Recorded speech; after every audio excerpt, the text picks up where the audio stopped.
This chart tracks Ireland's gross domestic product. For decades, it follows a steady, predictable climb.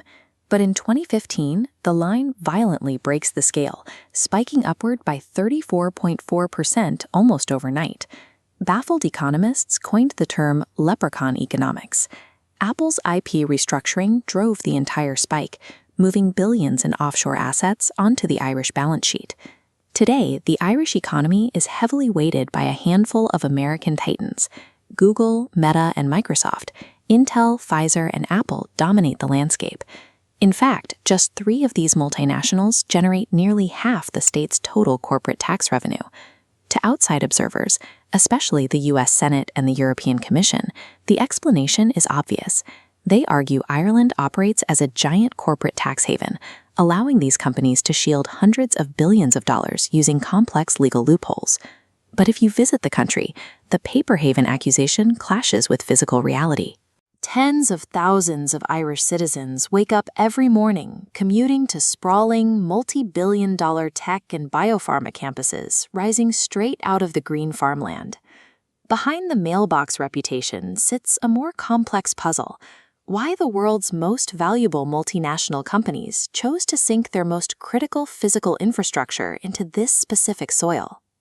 The hook for foreign capital always starts with a tax code. For years, Ireland advertised a highly competitive 12.5% corporate tax rate, but that was only the baseline attraction. Using capital allowances for intangible assets, Apple filtered massive overseas profits through Irish subsidiaries, knocking tax rates to a fraction of a percent. Revenue from goods sold entirely outside the US or EU was recorded in Ireland, legally bypassing governments where sales took place. These mechanisms created irresistible bait for corporate accountants. Yet a favorable tax code is just math on a ledger. A tax loophole cannot manufacture a 5-nanometer microchip, and it cannot synthesize a global vaccine supply. To get factories built, Ireland's Industrial Development Agency executed a specific strategy. They explicitly tied their lucrative tax incentives directly to physical, real-world development grants, strictly requiring companies to break ground. We can trace this physical footprint back to 1980, when Apple set up a tiny 60-person operation building Macintoshes by hand in Cork. Over 40 years, that facility grew into a sprawling European headquarters, employing 6,000 people. In 1989, Intel founder Gordon Moore signed a deal for an initial £87 million grant to build in Leixlip. Decades later, that commitment snowballed into a €30 billion manufacturing site that is now critical to the entire European supply of advanced semiconductors. The pharmaceutical sector followed the same blueprint. Pfizer constructed a €1.8 billion biotech behemoth at Grange Castle, covering 90 acres of land. In 2003, Google arrived in Dublin with exactly 5 employees. Today, their presence anchors the Silicon Docks, a regenerated waterfront district that attracted Meta, X, and Amazon to set up massive offices right next door.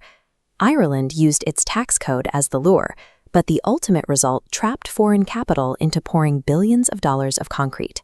These companies became physically embedded into the local geography. However, running these advanced physical facilities created a new problem. The corporations required a highly specialized English-speaking workforce, a labor pool that simply did not exist at scale in Ireland. So the state built one.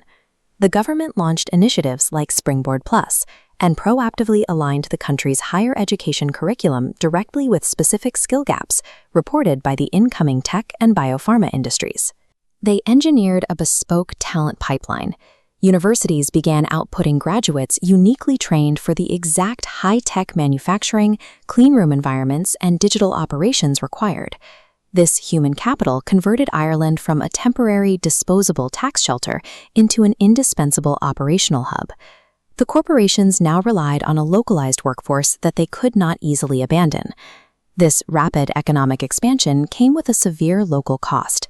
The massive influx of highly paid multinational workers triggered intense gentrification and a crippling national housing crisis. In tech-heavy zones, skyrocketing property values are rapidly pricing traditional, working-class communities entirely out of their own cities. While domestic tensions rise, external threats are mounting as well. Institutions like the European Union and the OECD are actively launching regulatory crackdowns, writing new laws to close the exact loopholes Ireland utilized to attract this capital in the first place. We saw the teeth of this crackdown when the European Commission ruled on Apple's historic tax dispute, forcing the Irish government to collect billions of euros in back taxes from the company. Frictionless tax avoidance is finally meeting a strict, internationally enforced crackdown. For half a century, Ireland played a calculated economic gambit. The state utilized highly controversial tax strategies as the initial lure to attract the world's richest companies to a small island on the edge of Europe. But as global tax laws standardize and those financial loopholes slam shut, the physical reality remains. Titans like Intel and Pfizer cannot simply pack up their multi-billion-dollar fabrication plants, heavy laboratories, and specialized local talent pools and move them overnight. The specific tax strategies that built this miracle are being dismantled, but the deep physical roots of the Silicon Isle remain.